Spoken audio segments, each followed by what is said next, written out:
for all your support. You did a lot. I'm thankful to President Trump and to Congress bipartisan support. And I was always very thankful from all our people. You helped us a lot from the very beginning during 3 years of full-scale invasion. You helped us to survive.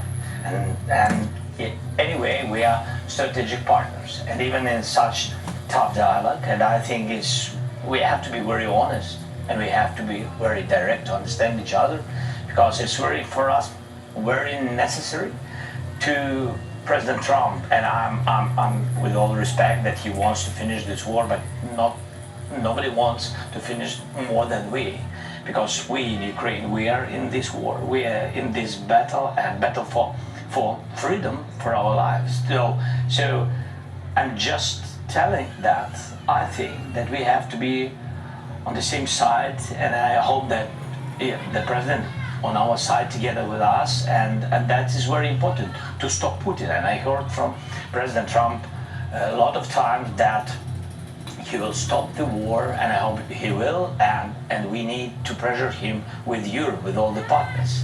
And I think this dialogue had to be a little bit earlier to understand where we are. Like, I don't remember exactly, but like President Reagan said, that peace is not just an absent the war. Yes, we're speaking about just and lasting peace, about freedom, about justice, about human rights. And that's why I said that I think so, that ceasefire, and Putin, he broken 25 times ceasefire during all these years, 10 years. So I'm not hearing from you, Mr. President, a thought that you owe the president an apology. No, I respect President and I respect American people, and if I think that we have to be very open and very honest, and I'm not sure that we did something bad.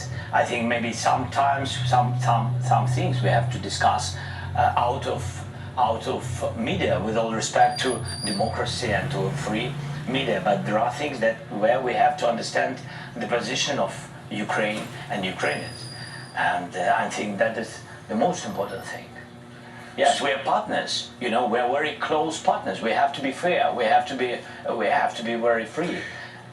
I'm told that you were told multiple times from lawmakers on Capitol Hill and the White House to make today about the minerals deal and the economic deal, and then get it signed and let negotiations play out over security guarantees step by step. Is that true? I said that we have to sign this document, and we are ready for this. And this will be the first step to security guarantees, but it's not enough. I think so. Maybe I don't know something. I don't know some details. That's why I wanted to share it with the president, my thoughts, and to hear him again, because he has a plan how to stop Putin. And maybe, as I said, maybe it's out of big conversations, but we have to share it. This is so sensitive. Just a ceasefire without security guarantees. This is so sensitive for our people. I'm speaking like a president of a people who are in this struggle 3 years, and they just want to hear that America on our side, and that America will stay with us, not with Russia, with us. That's it. But I'm sure that it will be. This is the first step to security guarantees. Europeans, we don't need to lose them. They are good allies for the United States. The United States is the most or the biggest donator of support and of peace. But we don't need to lose Europe, and they also want to know next steps. We have to be very open to understand how to stop the war. Right. But do you think the public spat in the Oval Office in front of the media served Ukrainians well today? I think this kind of spat is this is not good for both sides anyway, and I'm very open, but I can't change our Ukrainian attitude to Russia, and I don't want they kill us for us. This is very, very clear that Americans are the best of our friends, Europeans are the best of our friends, and Putin with Russia, they are enemies.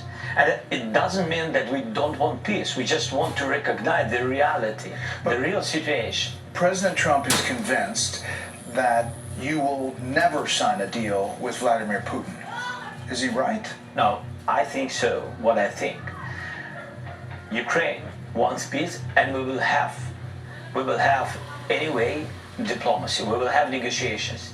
I only said that I think so. It's about just and lasting peace.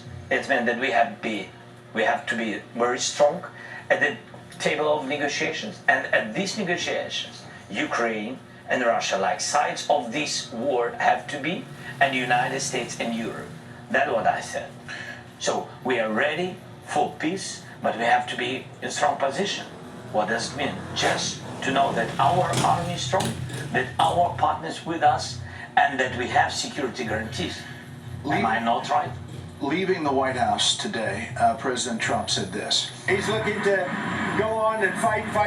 He wants to come back right now, but I can't do that. What do you make of that? Do you want to continue fighting? Do you want peace? And if he had the opportunity to go back to the White House right now, would you do it? No. First of all, we want peace. That's why I'm in the United States. That's why I visited President Trump. And thanks for invitation again. The deal on minerals is the first step to security guarantees. It's meant for the peace, closer to peace. That's why I'm here. And we have tough situation. To understand it is to be in Ukraine. You saw it, Brad. You was once. Thank you again. So I think that's very important to understand what's going on.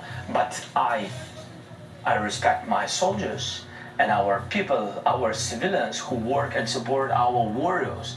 I can't say just stop. Nobody will stop because everybody afraid that Putin will come back tomorrow. We want just and lasting peace. It's true. We want security guarantees. We raised this topic about NATO the quickest way, but not all the countries are on this side. I said, okay, if not NATO, nobody is pushing. If not NATO, let's build NATO in Ukraine. That's my position. Europeans are ready or to have contingents on our territory, boots on the ground. United States thinks maybe to help, maybe USA backstop have to be just to guarantee that they are with the Europeans. Look at Europe, it's strong, it became stronger, but they also want to have allies like the United States. That's what I said. I just want to understand what the peace. It's not my question, Brad. That is the question from all our people. You mentioned when I traveled to the front lines with you last year to see the situation, to mark the anniversary of the war, and this is what you told me back then. Will Ukrainians survive without Congress support? Of course, but not all of us. It will be tragedy for all of us, not only for Ukraine, not only for Ukrainians, for all Europe. Yeah. So the question today is, can Ukraine win this war or hold off Russia without continued U.S. support? It will be difficult for us. That's why I'm here. That's why we speak about the future negotiations. It will be difficult without your support, but we can't lose our values, our people. We can't lose our freedom. So a lot of people, Russians came to our territory, you know it, Russians came to our houses, and everybody saw it, video, images, a lot of things. They killed so many people. Just to forget it, just to say that Putin is a great guy? No, without us. We don't want him.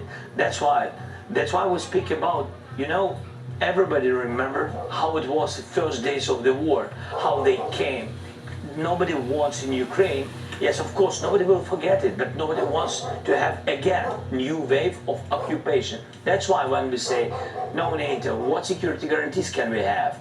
I'm not pushing, we are not pressuring, we're just asking, we're just sharing very clear messages to our friends, to Americans. Right. If you stay with us, thank you so much, but let's do the infrastructure of security guarantees. Let's just share with our people, that America stay with us. That's great.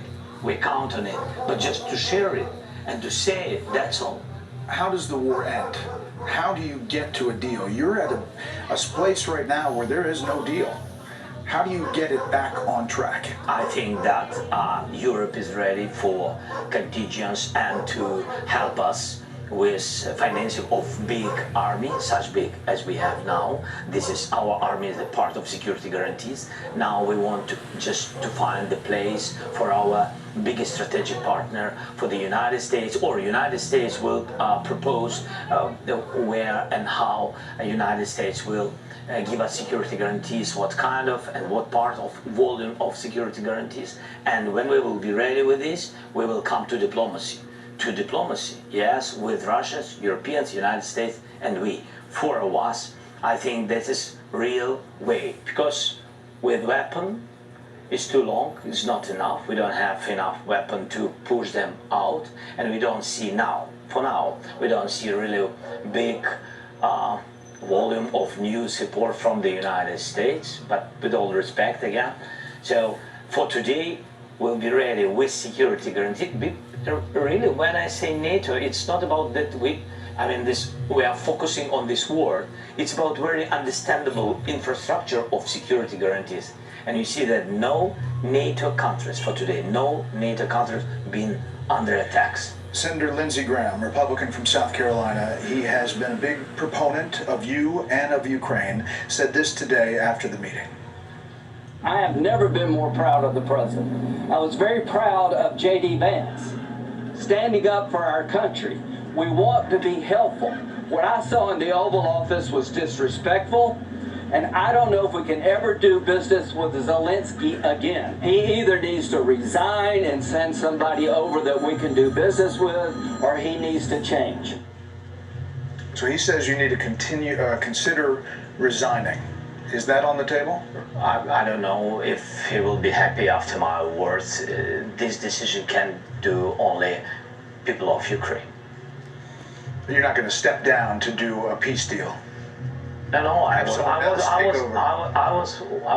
always ready. I'm not sure that is a good idea for this such proposals, but anyway, I always said if United States will support NATO up to, I think that it's enough for Ukraine. So I think I did all I had to do, and if somebody is not happy with me, okay, but between us, yes, Americans vote for American president.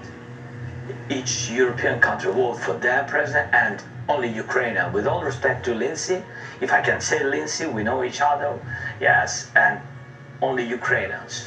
Democrats have had their president. Democrats have had the opposite reaction to the Oval Office meeting. Democratic Senator Chris Murphy from Connecticut posted this: "What just happened in the Oval Office was a planned ambush designed to help a brutal Russian dictator and hurt America's security. Trump has become Putin's lapdog, and America's global power is hemorrhaging as America sides with dictators over democracy. What an embarrassment." Do you think the confrontation in the Oval Office today was pre-planned, like Senator Murphy suggests? I don't know. You don't know? You think maybe? I don't know. No. I don't. I don't know about it. I think no. I think it was just a really tough situation because we've been very open, very direct. What set you off? What made you mad? Because they said your tenor and tone. It's not about mad. It's not, Brad. You see, how to say? When you are in the United States, and for example, president or vice president or somebody or senators, it doesn't matter, big politicians, yes? When they, for example, say that Ukraine is almost destroyed, that our soldiers run away, that they are not heroes, that Ukraine lost millions of civilians, that his president is dictator, you know? What is the reaction? It's not about me. The reaction is that where is our friendship between Ukraine and the United States? That's it. This is feeling, and that's why I do not want to lose our great partners at the United States. And I just said that it's not the first time. I said it by phone, and we had some other conversations, and we had in Munich meetings, and etc. I said, please, be correct. Just, I want to be very polite. Be correct with this number. When you say about the number, each person is important. When you say about a million of losses, we don't have any million of losses. When you speak about the territories, maybe some territories and etc., it's not just territory, it's houses, it's people's lives. You know, their fathers, mother, their relatives, grandfather, they died or this. I mean, during this war. Nobody wants to forgive Putin. It's not funny, you know, or fairy tale. This is real life. That's what I said. And when you said it, a lot of times to my big friends who've been here today in our dialogue, and then they again begin to repeat the same things. I think it's not. I mean, that's why I said it's not a good way between partners, good partners and friends. That's it. And I think that if journalists asking questions to president, with all respect to vice president, I mean, he has his interview. Mr. This President, is our dialogue. shouldn't this dynamic, if you're going to be like this, be behind closed doors? Not. Of course, and not. So do you regret that? Are you regretting that happened today? Regret. Yes, I think it was not good. I think it was not good because we had a lot of different dialogues. I'm always open to media, but there are very sensitive things. I just want to be honest, and I just want our partners to understand the situation correctly. And I want to understand everything correctly. That's about us. What? Not to lose our friendship. A couple more things. What are the next steps in your mind? Here we are today. Yeah. What are the next steps? I think so. United States wanted this deal very much, and we've been not against this deal, but we wanted to understand what parts in security guarantees will take this deal and what next steps. Just again to understand for our people during the war what you don't like, even sometimes hate, surprises. It's understandable. Many terrible things this war brought to us. So we don't want any surprises. Yes, that's why we want to be very fair with our partners. And I think this deal, it was prepared by teams. It was not simple during weeks. And now it's ready. I think that they have to sign. The countries have to sign. The ministers have to sign. That's it. I don't know when they will do it. It depends on the American side. So exactly. the minerals deal did not have security guarantees listed in it. It's a part. The security guarantees? This is the part in the infrastructure of security guarantees. Because, for example, President Trump said that I think so that it will be there in some productions and etc. in mineral that Putin will never come on this territory where we are. And I said to him, don't trust Putin. Why? I said, because it's not, I mean, we respect and we believe in strongness of the United States, but I said to him that we have more than 20 companies, American companies, big companies on the territory of Ukraine.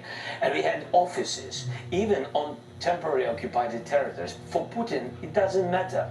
It's American, European company or Ukraine, it doesn't matter. He just came and occupied it. That's what I said. I think this is a great idea, how to strengthen Ukraine and how to make business between two countries, how to make additional jobs for two countries. But it's not just these will not save us. I read what the Democratic senator said, that Trump has become Putin's lapdog.